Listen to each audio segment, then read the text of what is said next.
What's up? This is Austin from Hinder, and if you're not in the now, you're into nothing. With me on the line today from Hinder, Austin Winkler. He's the lead singer for Hinder. Man, how you doing? I'm doing fantastic. Yourself? I'm doing pretty well. So Right you guys got your start in Oklahoma, right? Yep, Oklahoma, 2001. We've been a band for 12 years, dude. What kind of places did you guys have to play to start out with when you guys were starting out in Oklahoma? Oh, man. Actually, my first gig, like before I was in Hinder, I played at 7-Eleven. So that was in I think 2001, right before I started forming the band Hinder. But we particularly played a bar that held about 60 to 70 people, and sometimes we'd fit about 200 in there, and get the fire marshal all revved up. But yeah, man, that's kind of how we got started. Like playing super small bars, and escalated from there. And starting out in 2001, playing the small bars, how did it escalate from that to signing your record deal and releasing the first album, Extreme Behavior? Well, we were kind of smart about it. I mean, there's a lot of bands trying to, back in 2001, there's a lot of bands trying to, do their thing and make it and whatnot. But they'd play every weekend, sometimes 2 times a weekend. And what we did is that we would play only 2 times a month. So we play every other Friday, and we flyered and, we really worked our asses off.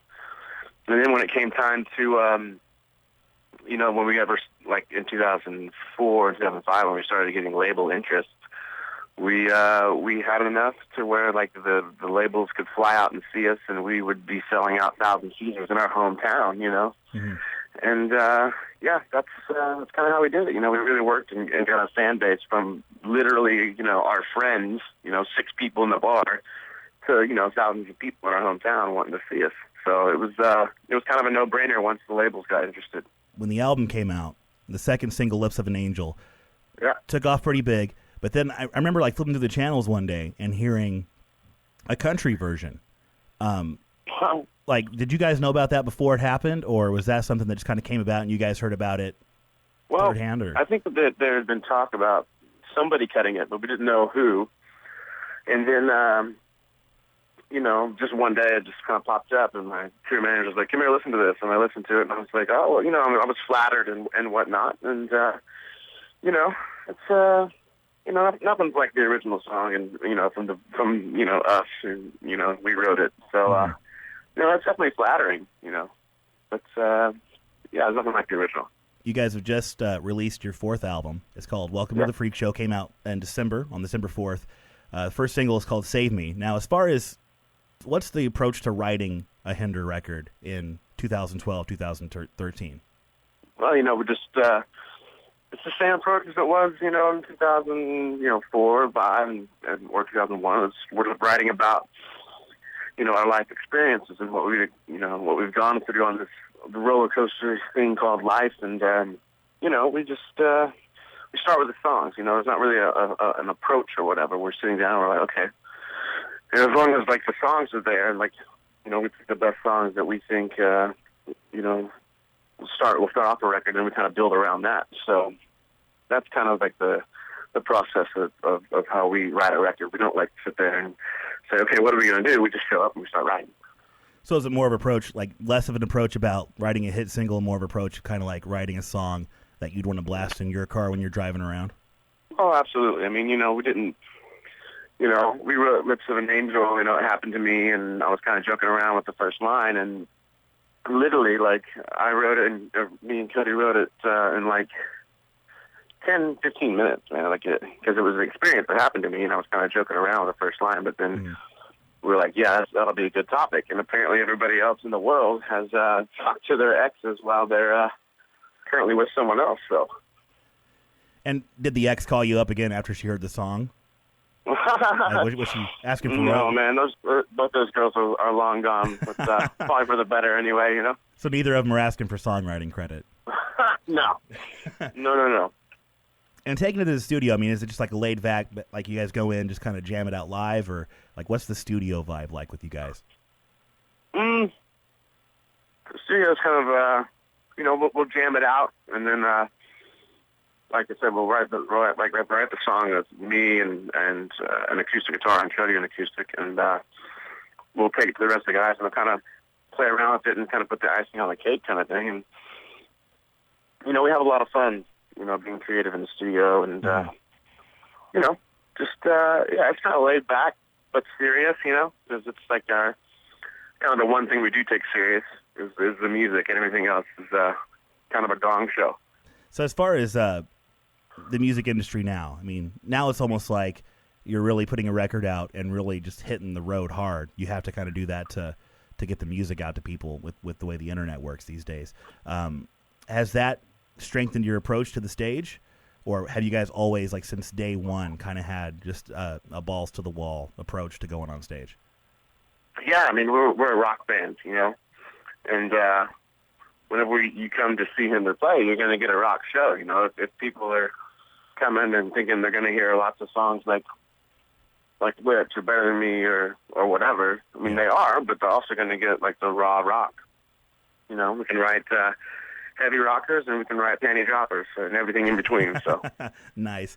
And as far as like, when you guys do go on stage, you're going out with people. You've been out with Nickelback. You've been out with Motley Crue. You've been out with Buckcherry, Three Doors Down.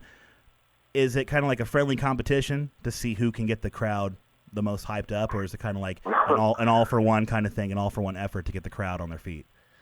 Yeah, absolutely. I mean, that's what fans are coming out to see. Everybody. Not just one band, and it is. And, there is kind of an unspoken, competition out there. I mean, everybody's obviously competitive. Everybody wants to say there's a band of or say there's a bill of 4 bands. Everybody wants the fans walking away going, wow, Hinder stole the show, or so-and-so stole the show. Everybody wants that, but nobody really talks about it. Yeah. And then you guys high-five afterwards, and it's all good, right? Oh, yeah. And as far as the new album, let's go back to the new album, Welcome to the Freak Show. I've been listening to it the last couple days, all the way through, just kind of on repeat. And, man, you guys start out rocking hard with Save Me. Yeah. And it's kind of like a really good, not like a drastic roller coaster ride, but there definitely are some up and downs. Yeah, absolutely. As far as the approach to planning the album out, like as far as like taking the fans on that ride through the record, do you guys just kind of just let the cards fall where they lay as far as the track listing goes? Is there a conscious effort of putting the tracks in a certain order? It's definitely a lot harder than you would think. I mean, you definitely want to, keep them interested from beginning to end, and I mean that's what we loved growing up, right? Like we loved listening to records we can just put on and have it take you through a whirlwind of emotions, and that's kind of what we go for, and it's definitely difficult. It's definitely we go back and forth on the order and until we're all happy with it. There's songs like such as Freak Show and also, See You in Hell. Just great songs on this record. If you could pick a favorite, I know it's kind of hard to pick a favorite once you have this collection of songs that you've slaved over. If you could pick a favorite 2 or 3, what would be your choice cuts on the record? Well, our second single is going to be a song called Shoulda Known Better, and that's going over really well live, and people seem to really digging it, and that's a good thing because it'll be our second single. And there's also a song called Talk to Me, and there's a song called Get Me Away From You that I really like, and See You in Hell. So I picked 4. So all right, there you go. Looks like you guys all share songwriting credit for the most part. Like a band effort on the songwriting credit too, which is really cool. A lot of times you see people bringing in outside writers. Oh, I mean, yeah, absolutely. I mean, some of the songs on this record we've written with some other people, which is, it's cool, man. You kind of get, I think it's important because you kind of get, everybody's, you kind of get a different take on it, on a topic, you know what I mean? And you're like, oh, that you wouldn't normally, go there, if it's just, one person writing or 2 people writing. Sometimes, we'll write with, like, 2 other people, like me and Cody, and then 2 other people, and it's turned out pretty good for the most part. And sometimes it kind of seems like some of these things come from tour bus jams kind of thing, right? Like if you're hanging out on the bus with a guy from another band, a good song could come from that. Yeah, absolutely. And I'm always coming up with like new ideas, and thank God for the smartphone, man. Like, I remember I used to have like a little tape recorder to, kind of, record my stuff back in like the early 2000s, and now on my iPhone, like I got lyrics on here. I got like song ideas for days on this thing. So it's actually, that's the one thing that I love about this new technology. It's literally killing the record sales of the music industry, but that's one thing that I love about the iPhone. Well, and it makes it's on one hand, it does make it to where the industry is totally changed, but it also makes it to where the way you interact with your fans changes too. You guys have a Facebook presence, Twitter. You're also on Instagram, so the fans can see what you're doing, like as it's happening on the road. Yeah, absolutely. I mean, we could, fans. I mean, even that, like fans have changed because of that. You know what I mean? Like fans are. Some of them aren't even interested in the music. They just want to know what I had for breakfast. You know what I mean? Yeah. Oh, yeah.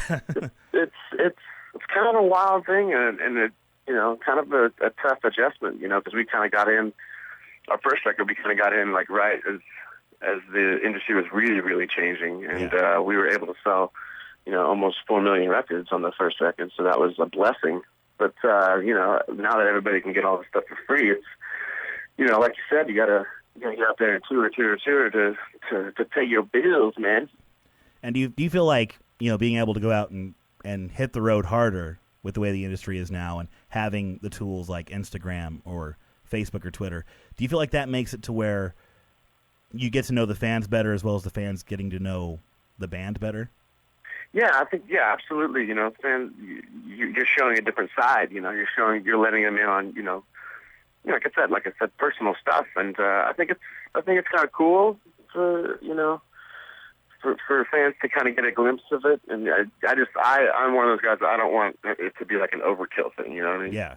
So just little bits here and there, I think is kind of leaving wanting more, so like that, so to speak. And the website hindermusic.com, that's got links to your web store, links to YouTube, Twitter, Instagram, Facebook. You can also get the all that good stuff in there, and the links to buy the music as well at hindermusic.com. And that, and then I got my own Twitter account, Austin Hinder. So because we're always together. So everybody's kind of getting their own and putting their own stuff on there. So you guys are set to kick off a tour next week in Council Bluffs, Iowa, on the 21st. That runs through the 24th. As far as that tour goes, what do you guys bring? Like, you guys bringing any guests out on the road with you? Any opening acts or? Yeah, man, we got. Let's see, like in December, just this past year, we toured with Nonpoint, and we got along with them really well. Mm-hmm. So that's what we're gonna do again. We're gonna take out Nonpoint, and I think it's gonna be, it's gonna be a really good show, man. They're great bands and they're great guys. Oh, yeah, and, Hinder and Nonpoint, it's a pretty good 1-2 combination. And those guys. Every time I've seen them live, they just slay it every single time. Oh yeah, absolutely. And it kicks us in the ass, and makes us bring our A game too. So it's it's definitely going to be a really, really good tour to see. Don't want to miss it. Any chance that these dates will be extended later on into the year, like more so into the summer, or are you guys kind of taking a breather? Yeah, absolutely. You never know what the bookie agent where they're going to throw that dart. So. Hopefully, this does extend. I mean, I'd like it to. I mean, like I said, like it's a good tour. So, and sometimes that's how the tour schedule looks. It's like they're just throwing a dart. Like, okay, you guys are in Texas today, and here's Utah tomorrow. Dude, absolutely right. Like they're just sitting up in the office, holed up in New York City, right? And they're just like, oh yeah, that'll be easy. They can make that drive. Yeah, they don't need sleep, right? Obviously, it's a good thing we got 2 buses and drivers that aren't us. Yeah, exactly. And hindermusic.com, the website, all the tour dates are there. You can get links to all the social networking stuff and the web store. You can get the digital downloads from like iTunes. The links are there as well. Yeah, absolutely. Great band. Take care, Joe. I appreciate it, man.